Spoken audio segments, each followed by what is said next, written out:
Hello, friends and fellow sojourners. I wanted to show you something very special to me. Um, Behind me is a hutch, china hutch that my father made for my mother many, many years ago.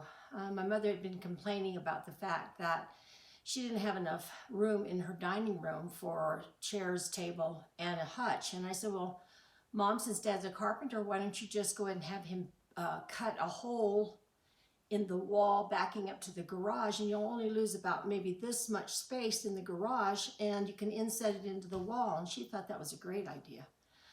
So Dad built it for her, put a lot of love into it. Has a beveled glass, as you can see. And this piece of furniture here is an antique commode that belonged to my mother that my father refinished. So I was raised to appreciate quality. I love dust-proof drawers and dovetailed furniture and real wood. So when my parents passed away, we had a raffle, not a raffle, but a drawing of six items that everybody wanted, and this was one of them. And my youngest brother was still living at home when my father built this for my mother. And he knew how much time my father spent on it, as well as how much time my husband helped him build it and helped him set it in the wall and helped him refinish it and all of that. So he decided that when he drew it, he said, I know that Dad and Mom would want you to have this. And so I wound up with it. And when I was in Hawaii visiting some friends, my husband had to work, so he couldn't go. Bless his heart, he said he had no desire. But when I came back, he said, I think I'd like to go. I said, too late. Anyway, while I was gone, he got this furniture from my brother and installed it into the wall. So when we move, this is one thing for sure that I'll be taking with me. So I wanted to tell you that I told you before that we had gone to San Diego to see our grandson. He'd recently gotten married and they'd bought a home, so we wanted to go visit with him. And while we were there, it was raining every single day we were there, so we didn't get to do the sightseeing that we hoped, or the fishing that we hoped to do. But while we were there, we went to garage sales. I told you I was crazy about garage sales, and I certainly didn't need anything, but we went to this estate sale, and I fell in love with this small drop leaf table made. It was solid walnut, very fine quality, and the price was really reasonable. And I told my husband, I want this table.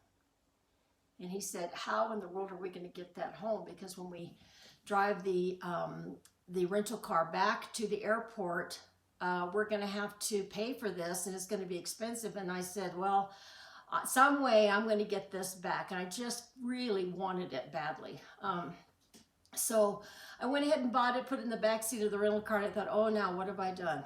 Oh boy, I'm not going to leave it behind at the airport, and there was nobody in Las Vegas that I knew that could keep it for me, and I had no intentions of ever going back to that place. I just hate Las Vegas, but it was the cheapest place to fly to at the time, and that's why we drove into San Diego.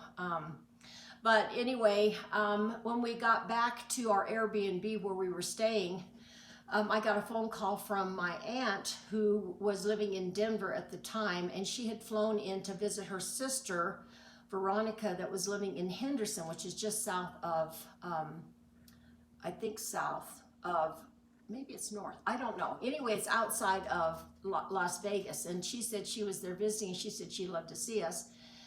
So we drove over to Veronica's, and lo and behold, there was a person that had come to see their aunts.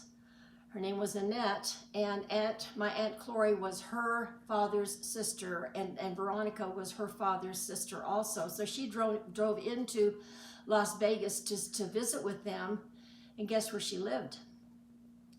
Her parents bought my parents' home when they moved out of the home that I lived in for the first 7 or 8 years of them being a homeowner.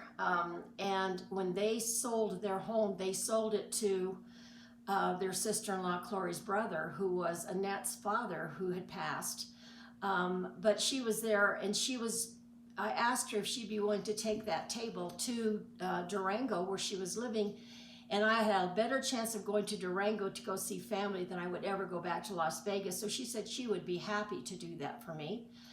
And then maybe a month later, she called me. She said, guess what? My husband has a conference in Colorado Springs, and we'll be happy to drive that little table up to you. So I didn't have to worry about a thing. The Lord knew the desires of my heart, and he made it happen. I got that table, and I cherish it. It is so precious, and it just brings back so many wonderful memories, and especially that was my Harbinger trip, and how the Lord ministered to us and spoke to us in so many ways. So anyway, he made a way for me, as always. I hope you enjoyed this story. Take care now. Bye-bye.